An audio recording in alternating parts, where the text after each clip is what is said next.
Hey, happy Thursday. It's me, Just Steph, and I'm back for the Just Steph Rules of Dating. It's been a while, right?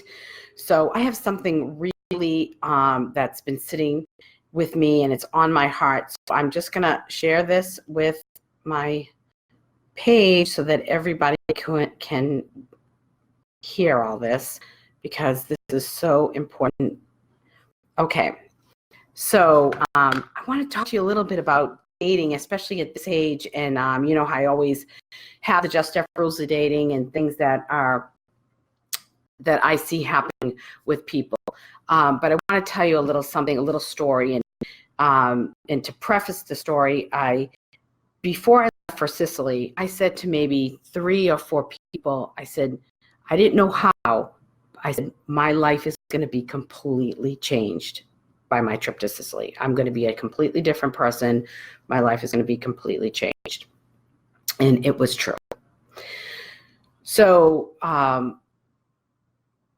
going back, I was married and part of that relationship for 30 years. And they were very lonely years for me. I felt very alone. I felt like I didn't have a partner, a confidant, a friend, a lover. I didn't have any of it. So I was very, very alone for 30 years. And when my marriage was ending, it was over at my divorce, I wanted a boyfriend because I had been alone my whole adult life. And for all intents and purposes, I actually was ready. Most people coming out of divorce are not ready to be in a relationship because they're still tied to the person, tied to the marriage. I was not tied to the marriage. I was not tied to the person. I mourned the loss of my family, of course, but I was ready to date and to have a boyfriend. And from minute one, I was like, I'm finding a boyfriend. I'm finding that life partner. I'm finding that love of my life. And I always felt a little empty. Like I needed that. I needed this. And I know a lot of you out there that are my age, over 40, 40 to 65 or so. If you're going through a divorce, and many people do at this age, there seems to be a lot of people, it seems to be an epidemic, and a lot of people going through divorce, or they're single, or even they've lost a partner through illness, unfortunately. But for whatever reason, you find yourself alone after many years of being with somebody, whether that marriage was good or not, or that partnership was good or not, you're alone. And there's a lot of us at this age, and we're trying to find the best, our life partner. We want that, or we want it to at least have somebody in our lives. And that was me. And that was me. I was like, I know my soulmate is out there. I'm going to find him. I'm going to go through this one and that one, and I'm going to find that guy. I'm going to find the one for me. And I was, I have a great life. I had a great life, great friends, great family. And I still wanted that life partner, and I still felt very alone, and my heart was very raw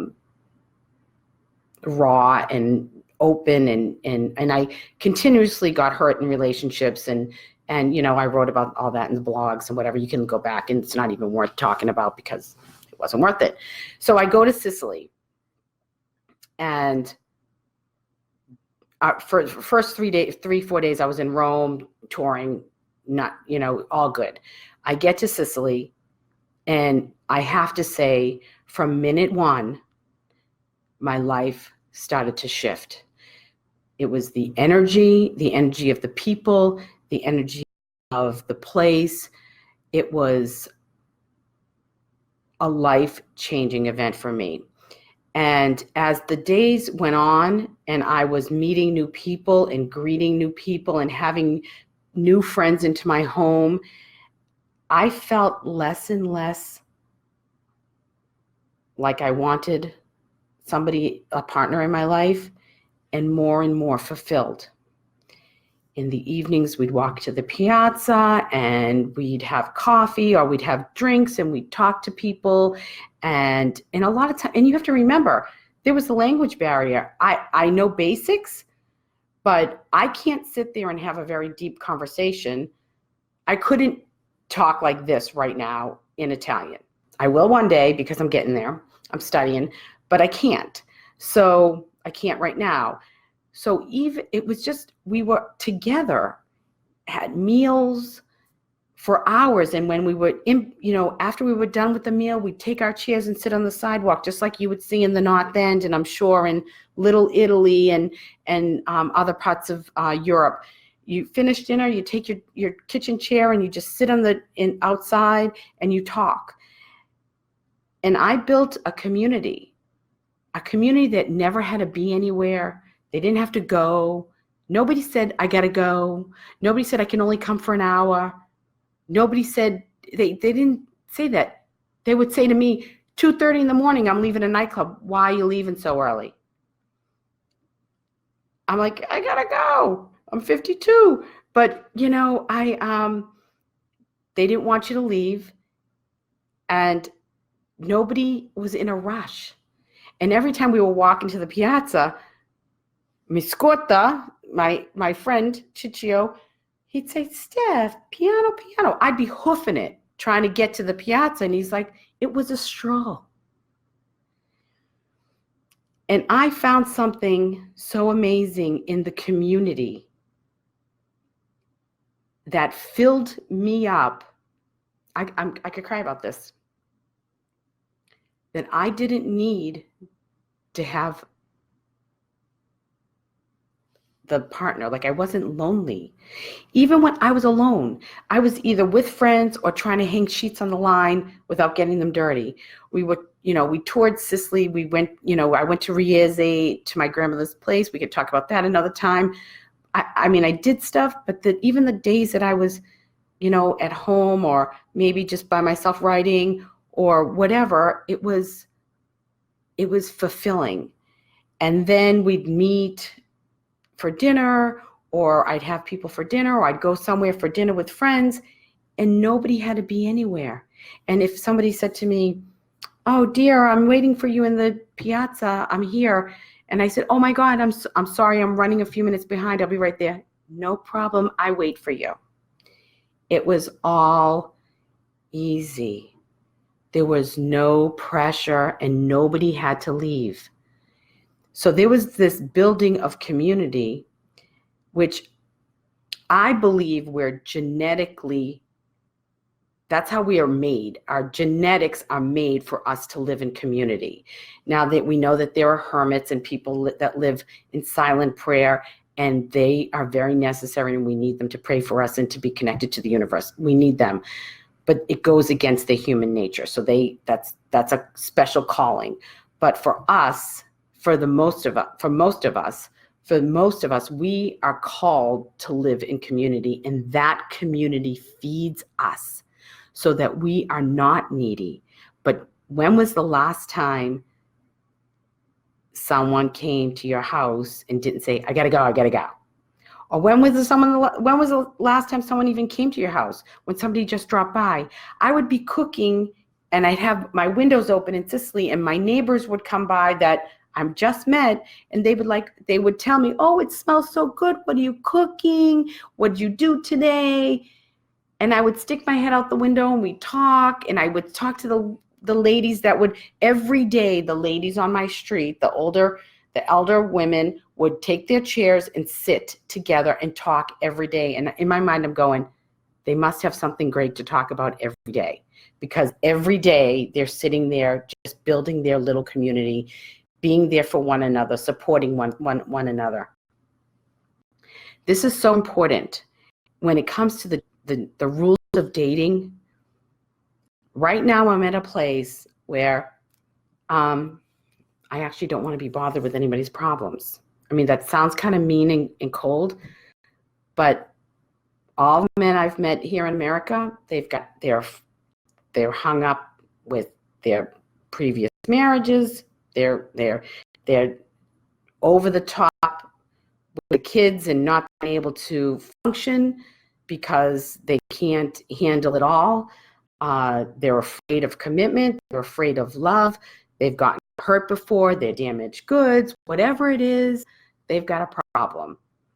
And you know what? I just don't have it for it. So find a way to build your community, the people around you. Spend time with people that are important to you, that uplift you, that are there for you, that just want to be with you because you're you, for no other reason. Build those relationships, and you won't be needy for a partner. And when the partner comes along, it'll be the right person for you, because you won't be needing anything but just somebody to hang out with, someone else to add to the group.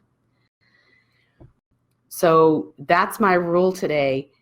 Build your community first before you take it out and trying to find a partner, because that community will feed your soul enough so that you'll be filled up, your cup will be full, and the person that comes into your life that is your soulmate, it will be overflowing. And you won't be needing anything just to hang. And you'll be attracting somebody who doesn't have all the hang-ups that these people seem to have. So obviously that's what I was attracting into my life. I was attracting people who are scared. People are attracted to my light, being an empath. They're attracted to my light, being a light worker that I am. And it ends up they need to be fixed. And then I put them on the bike. I teach them how to ride the bike with the training wheels off, and then they ride away. Or they just really are so problematic. The light is bright enough for them. Whatever the case is, it doesn't really matter about the past. What matters is going forward. I'm just not going to put up with problems. Like, if you don't want to be in a relationship, big deal. Ciao, ciao. Bye. So long. That's it. I have my community. I have my life. I have my work. I have my beautiful clients. I have an amazing network, and I have myself. My feet are firmly planted on the ground. I'm happy. I am me, and I'm happy with where I'm at. So do that first. And I know it's hard because you want that person in your life. I know, I was there. But build that community, and then you will be able to attract somebody amazing in your life. And I'm looking forward to being here with you and telling you one day, I found that person because I was where I was supposed to be. So that's for the Just Steph Rules Dating. I hope you have a lovely, loving day, and love unconditionally. Remember, take a risk, share your heart, be vulnerable, and love always. I'll be back tomorrow with your love cards for the weekend. Know I love you all. Wish you love, balance, and peace. Ciao, ciao, baby. Love you. Thanks for tuning in to the Just Steph Show. I really care about you, your happiness, and helping you make great choices for your life. So tune in next week for more wisdom from me. In the meantime, follow me on my Just Steph Facebook page, on Twitter at Steph Palermo. My Instagram account is JustSteph1, and subscribe to my YouTube channel, Steph Palermo. See you next week. Ciao, ciao, baby.